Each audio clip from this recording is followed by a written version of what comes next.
ਹੈਗੇ ਆ ਜਾਂ ਜਿਹੜੇ ਸਿਟੀਜ਼ਨ ਨਹੀਂ, ਉਹ ਕਿੱਦਾਂ ਉਹਨਾਂ ਦਾ ਜਿਹੜਾ ਇਮੀਗ੍ਰੇਸ਼ਨ ਸਟੇਟਸ ਰਿਵੋਕ ਕੀਤਾ ਜਾ ਸਕਦਾ, ਉਹ ਡਿਸਕਸ ਕੀਤਾ ਸੀ। ਥੋੜਾ ਜਿਹਾ ਹੋਰ ਡਿਟੇਲ ਦੇ ਵਿੱਚ ਮੈਂ ਦੱਸਦਾ ਜਾਵਾਂ, ਕਿਉਂਕਿ ਕਈਆਂ ਦੀਆਂ ਕਾਲ ਵੀ ਆਈਆਂ ਸੀ ਵੀ ਭਾਜੀ ਉਹ ਡਿਟੇਲ 'ਚ ਦੱਸਿਓ। ਐਕਚੁਅਲੀ ਆਪਾਂ ਵਕੀਲ ਤਾਂ ਦੋਨੋਂ ਹੈ ਨਹੀਂ, ਜਿਹੜਾ ਸ਼ਨੀਚਰਵਾਰ ਨੂੰ ਪ੍ਰੋਗਰਾਮ ਹੁੰਦਾ ਉਹਦੇ ਵਿੱਚ ਆਪਾਂ ਜੇ ਤਿਰਕੀ ਆਣਾ ਉਹਨਾਂ ਨੂੰ ਵੀ ਪੁੱਛਾਂਗੇ, ਕਿਉਂਕਿ ਉਹ ਵਕੀਲ ਹੈਗੇ ਆ। US ਸਿਟੀਜ਼ਨਸ਼ਿਪ ਤੇ ਜਿਹੜੇ ਇਮੀਗ੍ਰੇਸ਼ਨ ਸਰਵਿਸਿਜ਼ ਆ, ਉਹਨਾਂ ਨੇ ਜਿਹੜੇ ਵੀ ਲੀਗਲ ਇਮੀਗ੍ਰੈਂਟਸ ਆ, ਚਾਹੇ ਤੁਸੀਂ ਗ੍ਰੀਨ ਕਾਰਡ ਹੋਲਡਰਸ ਆ, ਚਾਹੇ ਤੁਹਾਡੇ ਕੋਲ ਵੀਜ਼ਾ ਕੰਡੀਸ਼ਨਲ ਆ, ਵਰਕ ਪਰਮਿਟ ਆ, H1 ਵੀਜ਼ੇ ਤੇ ਆ, ਸਟੂਡੈਂਟ ਵੀਜ਼ੇ ਤੇ ਆ, US CIS ਇਹ ਕਹਿ ਰਹੀ ਆ ਵੀ ਤੁਹਾਡਾ ਕੋਈ ਪਰਮਾਨੈਂਟ ਰਾਈਟ ਨਹੀਂ ਹੈਗਾ। ਐਕਸ ਦੇ ਉੱਤੇ ਪਿਛਲੇ ਦਿਨਾਂ ਦੇ ਵਿੱਚ ਏਜੰਸੀ ਨੇ ਇੱਕ ਪੋਸਟ ਪਾਈ ਆ, ਜਿਹਦੇ ਵਿੱਚ ਉਹਨਾਂ ਨੇ ਇਹ ਕਿਹਾ ਵੀ violation of US laws or values could lead to immediate revocation of immigration status.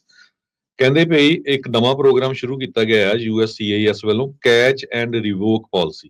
ਇਹ ਜੋ US ਦੇ state secretary of state ਮਾਰਕੋ Rubio ਹੈਗੇ, ਕਹਿੰਦੇ ਵੀ ਕੈਚ ਐਂਡ ਰਿਵੋਕ, ਫੜੋ ਤੇ ਉਹਨਾਂ ਦਾ ਜਿਹੜਾ ਸਟੇਟਸ ਆ ਉਸ ਨੂੰ ਚੱਕ ਲਓ। ਵਨ ਸਟ੍ਰਾਈਕ ਰੂਲ ਆ, ਐਨੀ ਨਾਨ ਸਿਟੀਜ਼ਨ ਜਿਹੜਾ ਅਮਰੀਕਾ ਦਾ ਸਿਟੀਜ਼ਨ ਹੈ ਨਹੀਂ, ਜਿਹਦੇ ਵਿੱਚ ਗ੍ਰੀਨ ਕਾਰਡ ਹੋਵੇ, ਚਾਹੇ ਵੀਜ਼ਾ ਹੋਲਡਰ ਹੋ, ਚਾਹੇ ਤੁਸੀਂ ਇੰਟਰਨੈਸ਼ਨਲ ਸਟੂਡੈਂਟ ਆ, ਕਿਸੇ ਤਰ੍ਹਾਂ ਦੀ ਵੀ ਜਿਹੜੀ ਵਾਇਓਲੇਸ਼ਨ ਜਿਹੜੀ ਆ US ਲਾਜ਼ ਦੀ ਤੁਹਾਡੇ ਕੋਲੋਂ ਹੋ ਗਈ ਤੇ ਤੁਸੀਂ ਆਪਣਾ ਜਿਹੜਾ ਸਟੇਟਸ ਆ ਉਹ ਲੂਜ਼ ਕਰ ਜਾਓਗੇ ਵਿਦਆਊਟ ਵਾਰਨਿੰਗ।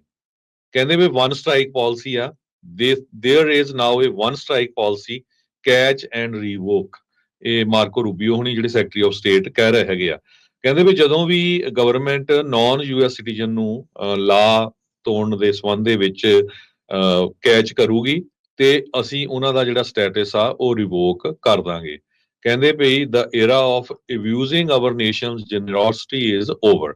ਵੀ ਜਿਹੜੇ ਸਾਡਾ ਜਿਹੜਾ ਮੁਲਕ ਆ, ਅਸੀਂ ਲੋਕਾਂ ਨੂੰ ਇਹ ਦਿੰਦੇ ਸੀ ਵੀ ਹਾਂ ਆ ਜਾਓ, ਉਹ ਜਿਹੜਾ ਟਾਈਮ ਆ ਉਹ ਖਤਮ ਹੋ ਗਿਆ ਹੈਗਾ।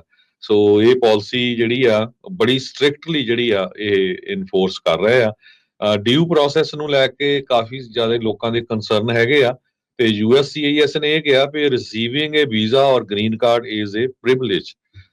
ਜੇ ਤੁਸੀਂ ਕਿਸੇ ਤਰ੍ਹਾਂ ਦੀ ਵੀ ਵਾਇਲੈਂਸ, ਟੈਰਰਿਜ਼ਮ ਸਪੋਰਟ ਨੂੰ ਜਿਹੜਾ ਪ੍ਰਮੋਟ ਕਰੋਗੇ, ਸਪੋਰਟ ਕਰੋਗੇ, ਤੇ ਤੁਹਾਡਾ US ਦੇ ਵਿੱਚ ਰਹਿਣਾ ਜਿਹੜਾ ਆ ਉਹ ਤੁਸੀਂ ਲੂਜ਼ ਕਰ ਜਾਓਗੇ। ਇਹ ਜਿਹੜਾ USCIS ਨੇ ਐਕਸ ਦੇ ਉੱਤੇ ਜਿਹੜਾ ਪੋਸਟ ਪਾਈ ਹੈਗੀ ਜੀ। ਇਹਦੇ ਵਿੱਚ ਹਰਜੋਤ ਸਿੰਘ ਜੀ ਕੱਲ ਵੀ ਆਪਾਂ ਗੱਲ ਸ਼ੇਅਰ ਕੀਤੀ ਸੀ, ਇੱਕ ਵਾਰੀ ਫੇਰ ਸ਼ੇਅਰ ਕਰ ਦਿੰਦੇ ਆ। ਰਾਸ਼ਟਰਪਤੀ ਟਰੰਪ ਨੇ ਗੱਲਬਾਤ ਕਰਦੇ ਹੋਏ ਕੱਲ ਕਿਹਾ ਸੀਗਾ ਵੀ ਸਾਨੂੰ ਉਦਾਂ ਦੇ ਜੱਜਾਂ ਦੀ ਲੋੜ ਆ ਜਿਹੜੇ ਟਰਾਇਲ ਨੂੰ ਨਾ ਕਹਿਣ। ਕਹਿੰਦੇ ਵੀ ਅਸੀਂ ਬੜੀ ਤੇਜ਼ੀ ਦੇ ਨਾਲ ਉਦਾਂ ਦੇ ਜੱਜ ਜੁਡੀਸ਼ਰੀ ਦੇ ਵਿੱਚ ਲਿਆ ਰਹੇ ਆ। ਕਹਿੰਦੇ ਵੀ ਹੁਣ ਜੇ ਅਸੀਂ ਮਿਲੀਅਨ ਲੋਕ ਬੰਦੇ ਜਿਹੜੇ ਕੱਢਣੇ ਆ ਤੇ ਉਹਨਾਂ ਦੇ ਜੇ ਟਰਾਇਲ ਕਰਨ ਲੱਗੇ ਫਿਰ ਤਾਂ ਹੋ ਗਿਆ ਕੰਮ ਸਾਡਾ।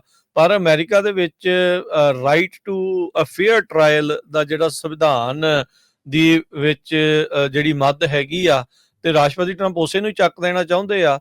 ਇਹ ਨਾ ਸੋਚਿਓ ਵੀ ਅੱਜ ਜੇ ਇਲੀਗਲ ਇਮੀਗ੍ਰੈਂਟ ਦੀ ਗੱਲ ਆ ਤੇ ਕੱਲ ਨੂੰ ਤੁਹਾਡੀ ਵਾਰੀ ਨਹੀਂ ਆਉਣੀ, ਇਹ ਵਾਰੀ ਸਾਰਿਆਂ ਦੀ ਆਉਣੀ ਹੁੰਦੀ ਆ। ਜਦੋਂ ਇੱਕ ਵਾਰੀ ਕਿਸੇ ਨੂੰ ਲੱਗਦਾ ਹੁੰਦਾ ਨਾ ਵੀ ਹਾਂ ਵੀ ਉਹਦਾ ਹੱਕ ਖੋਲਿਆ ਤੇ ਮੇਰਾ ਨਹੀਂ ਖੋਇਆ, ਤਾਂ ਦੈਟਸ ਓਕੇ। ਉਹ ਬਾਅਦ ਚ ਇਵੈਂਚੁਅਲੀ ਉਹ ਤੁਹਾਡਾ ਹੱਕ ਖੋਇਆ ਹੀ ਜਿਹੜਾ ਉਹ ਜਾਂਦਾ ਹੁੰਦਾ ਆ।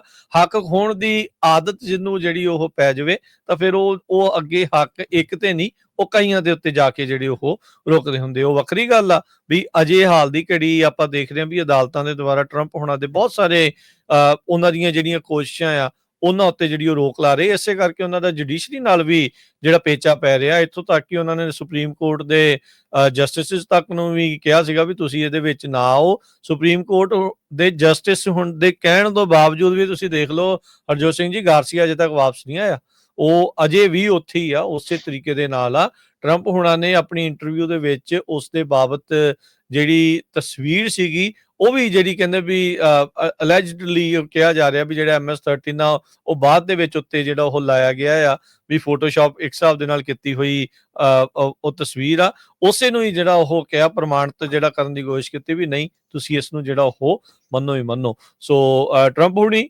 ਜਿਹੜੀ ਹੈ ਵਨ ਸਟ੍ਰਾਈਕ ਪਾਲਿਸੀ ਦੇ ਵਿੱਚ ਜੀ, ਜੇ ਇਹ ਚੀਜ਼ ਇਦਾਂ ਹੀ ਵੱਧਦੀ ਆ ਵਿਦਆਊਟ ਟਰਾਇਲ ਗੱਲ ਜਿਹੜੀ ਅੱਗੇ ਵੱਧਦੀ ਆ ਫਿਰ ਤਾਂ ਜਿਹੜਾ ਤੋਰਤਾ ਇਹਨਾਂ ਨੇ ਤੋੜ ਦਿੱਤਾ। ਇਹ ਤਾਂ ਉੱਥੇ ਤੱਕ ਜਿਹੜੀ ਗੱਲ ਆ ਉਹ ਜਿਹੜੀ ਉਹ ਹੋ ਰਹੀ ਹੈਗੀ ਆ।